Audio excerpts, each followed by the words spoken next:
We had a lot of fun today watching Alligator Alcatraz, a 3,000 bed facility. It was just a pad, a former airport. It's in the Everglades in Miami-Dade County, surrounded by alligators and not boa constrictors, but pythons. It doesn't matter to you. Do you know what the differences between those two are? I don't. I don't care. I'm running away from it. Stay away, snake.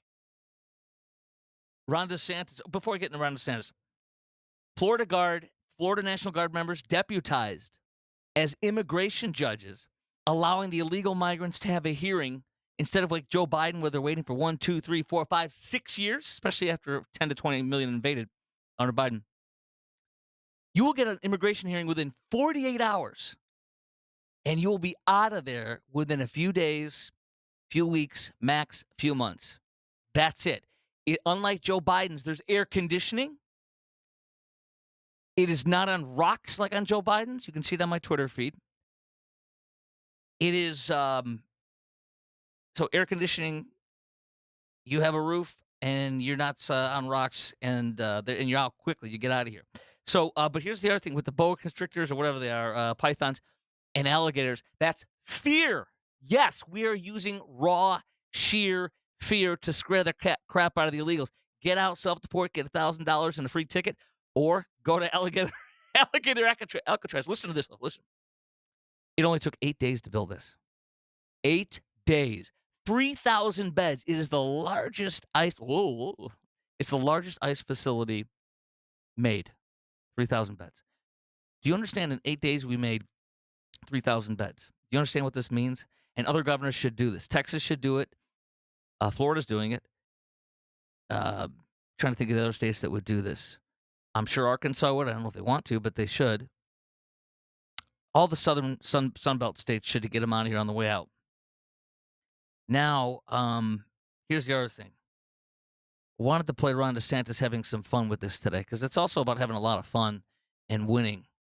So here is Ron DeSantis laughing and making fun of Zoran Mamdani, the communist Democrat candidate for New York. This guy mayor, it's going to decline even more from that.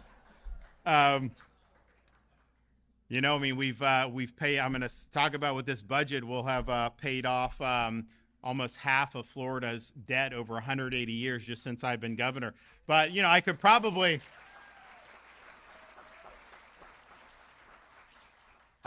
extinguish the other half if I just charge an entry tax from all the New Yorkers that are going to flee this guy, especially those rich people.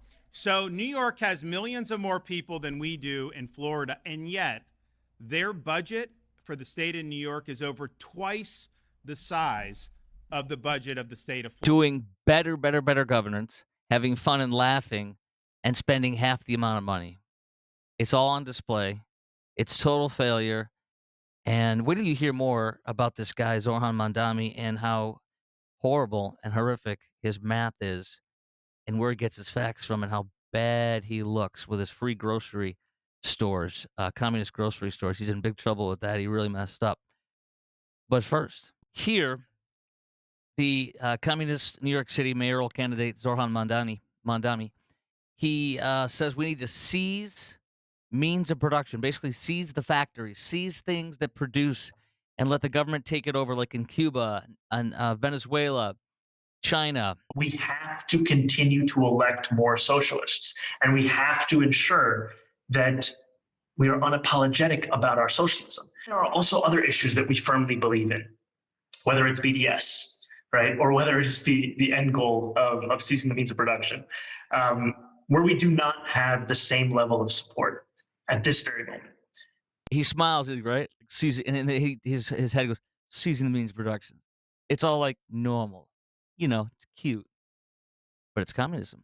We have to continue to elect more socialists, and we have to ensure that we are unapologetic about our socialism, right? Or whether it's the end goal of seizing the means of production. And then here he is. This is the wildest one so far, I swear to you. Here he wants to seize private property, buy it up, and turn it into communes. Watch this. We can establish community land trusts to gradually buy up housing on the private market and convert it to community ownership. We can give tenants a right of first refusal to buy out their landlords when buildings go up for sale. And we can fully commit to a new era of social housing, ending subsidies for luxury housing development and using our wealth to build beautiful, high-quality social housing projects that offer good homes and strong communities to everyone. We won't decommodify housing overnight, but we know what we have to do, and we have history to guide us. We can establish community land trusts to gradually buy up housing on the private market and convert it to community ownership. And we can fully commit to a new era of social housing. We won't decommodify housing overnight, but we know what we have to do. Don't you like those shoo, woo, woo, woo in the background, the sounds?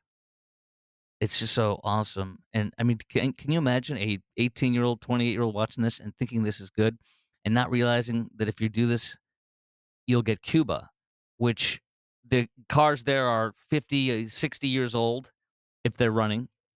Refrigerators get replaced. Most of them are broken by the time they do. When they do, everybody gets the same one, whether they need one or not.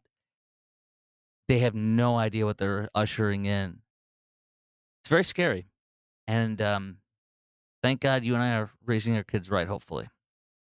Now, I wanted to get into his grocery store thing because remember he said, "Oh, I'm going to use $140 million. We're going to do community grocery stores. We're going to buy up grocery stores, communist grocery places." No, no, no, no. This is from the Washington Examiner. Mamdani's government grocery stores plan is based on an accounting error. He literally said he's going to take it from the city's existing program called City Fresh, $140 million, to make community grocery stores. The problem is, all those are the 140 million is not taxpayer dollars. It is tax breaks for foods to move for grocery stores to move into food deserts, they call it, where poor folk don't have groceries in an area where they could get to in their neighborhoods. So there's no money there. It's just saying we're going to give you up to 140 million tax credits. He literally thought this was money from their program, and in fact, he misread the city's webpage, which literally estimates grocery stores have invested 140 million into their own money into the Fresh program. He's counting the 140 million in private government spending. It is not their money. It is not taxpayer money. It is not the people of New York City's money. It is private spending. It doesn't exist, and that's what he was going to do that with. He literally got it off the city's website. And on October 8th, Zandami said the day after October 7th terror attacks, Hamas killing 1,200 Jews, kidnapping them, raping them, burning them, killing their babies. The day after, he says, I mourn the hundreds of people killed across Israel and Palestine in the last 36 hours. He says the path forward to a just and lasting peace can only begin by ending the occupation and dismantling apartheid. So it's their fault this happened. It's all about Israel. Second of all, he co-founded at his college the Students for Justice in Palestine group. That is literally a Hamas-linked group. They produce and hand out Hamas propaganda. In fact, they instructed all of their chapters nationally, including his on October 8th, to celebrate the historic win for the Palestine resistance after slaughtering 1,200 million Jews, raping them, butchering them, kidnapping them, burning them alive.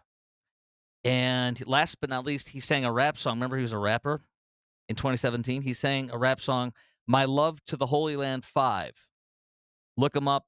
If you do that, you'll find he was embracing. Oh, this is for the story. Anyways, the Holy Land 5. Who's the Holy Land 5? Well, it's a Richardson, Texas-based foundation that raised $6 to $7 million to kill Jews, pretending it was Gaza aid. He was singing his love to people who raised $6 to $7 million dollars to kill Jews. And the 5 people he talks about, the Holy Land 5, they went to prison. The FBI wiretapped their rooms, and one of the when they had a meeting in Boston, actually, this is all in the Dallas case on the record with the FBI and the federal case, and they wiretapped a room when they met with CARE, and CARE said, "This is where we want to wage jihad, a nonviolent jihad. We're going to take advantage of the freedoms and the laws in this land and the media to use it against the Americans to shame them and grow our power and our influence, a gentle jihad." They are CARE unindicted co-conspirators in that largest ever terrorism financing case, and he's praising it in his rap song. He's a terrorist. I don't have too much time to get into this, but I have to do this too. I'm doing a show in Chicago this week on, which is awesome, my hometown. And Governor Pritzker, the tyrant, crazy leftist governor there, just banned, as of today, July whatever, 1st or 2nd, banned little shampoo bottles. They're illegal. Let me tell you what I do with those shampoo bottles. I collect them and I use them. I use them in my shower and I feel like I'm still on vacation. Will he arrest me if I come back from Hawaii with some? He literally, oh, you're allowed to go to the counter and get one at the front counter, one, a single one. You cannot micromanage anybody more than that. Let me tell you something. You know what I do with these when they take all these shampoo bottles away, which they used to have? You know what? They put them on the wall. You know what I do? I take the water bottle they give you for free in there. After I drink it, I fill it up and I get about 10 bottles worth in one. Ha ha! Ha ha! You cannot stop me.